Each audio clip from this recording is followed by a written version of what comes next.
This is our new home, such as it is. It's not a bad place, but it's very old. Oh, and there's still tweakers everywhere. Okay, so I'm gonna pan. I have to walk as fast as I can because I don't have a pause button here. Anyway, here's this alley where the tweakers pass by constantly. I mean constantly. I do mean constantly. I got a shot of some creepy looking, I don't know if it was a guy or a girl or what, just standing there in the middle of the alley about, I don't know, 2 or 3 o'clock in the morning, looking at me real weird, like a hoodie and long hair. But again, I don't know if it was a guy or a girl or what. I don't know if they were tweaking because they weren't moving around or doing much of anything, just standing there. So I went in to get my gun, and by the time I got back, it was gone. So that was kind of weird. Anyway, oh, there's apartments right there, and also a business, some kind of donut place. This. It's boarded up right there because the homeless used to go in there in that little cave and call it a home, so they cleaned it up, boarded it off. This is a main street where there's also a lot of tweakers. I always keep forgetting to say that, like that last moron that started calling me names, calling me the N-word and accusing me of all kinds of crazy stuff. He's a meth head. They all had all these idiots at the, well, I don't want to say what, but somebody sicked them on me. And here's another place. Oh, that's a business also, that blue building. Yeah, some kind of hardware place. And this is an old abandoned place that the guy had inherited. And when he inherited it, I think it was his father was telling me that he passed away.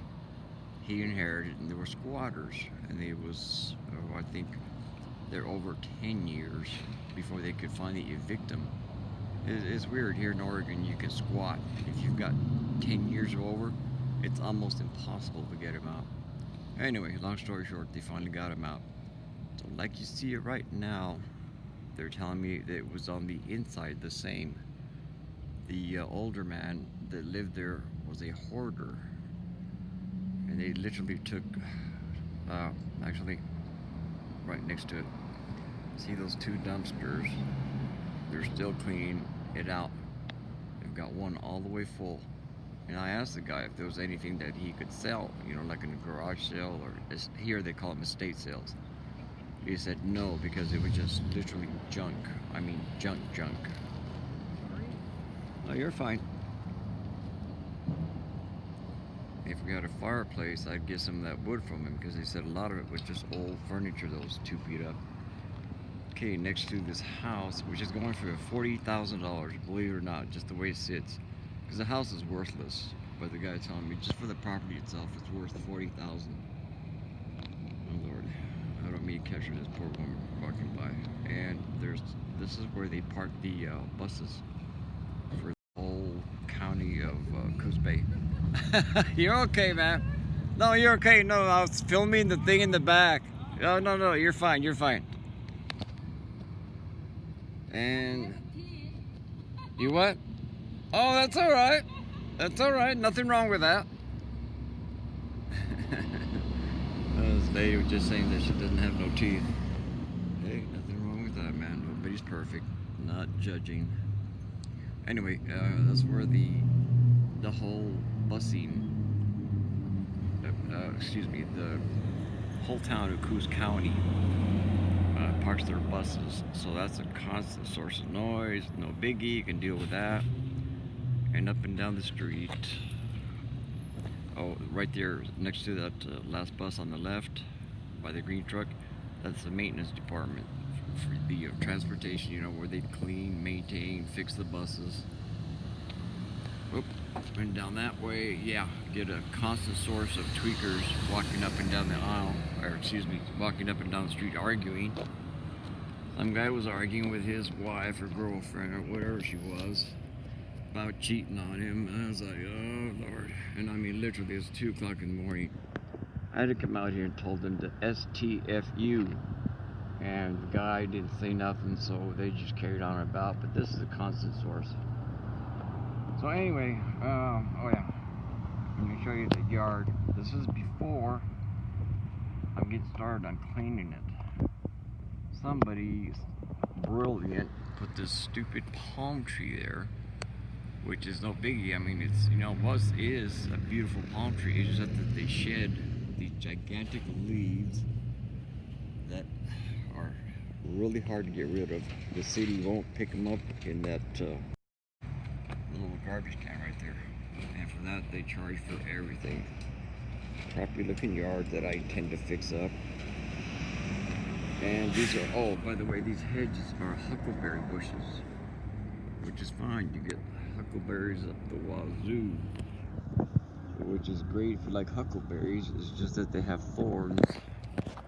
So I get a good shot of this. Yeah, you can see the thorns. Believe me, they hurt. You cannot handle them without gloves. What else? Oh, the same poor woman. I guess that's about it. Well, it's better than going without. Yeah, I guess that's it. Yeah, constant source of huckleberries. Right there. Let's see if I get the red one. Yeah. Lots and lots of huckleberries. Unfortunately, no blueberries. Because this, man, you can go out in the woods and pick huckleberries, blueberries especially. I'm not sure of the season. And right in between this, actually, pretty good idea. It's a natural fence, you know, with deterrents like the thorns. Oh, here's the side of the house. And of course, the chimney's blocked off, so we can't use that. It'd be a nice fireplace to heat the place. And there's this crappy old storage shed that I think the third day we had rented, we hadn't even started moving in yet. Somebody kicked the door down, so I fixed that. Ah, Lord. Yeah, oh yeah, I almost forgot. This is another alley where the tweakers just love to go up and down. And of course, they don't pick up after the dogs. So I can't even walk down it because there's so much dog poop that I'm just tired. I refuse to pick up after anybody. I'm sick of it. People are real bad about that. They won't pick up after the dogs. Irritates the crap out of me. I'm planning around.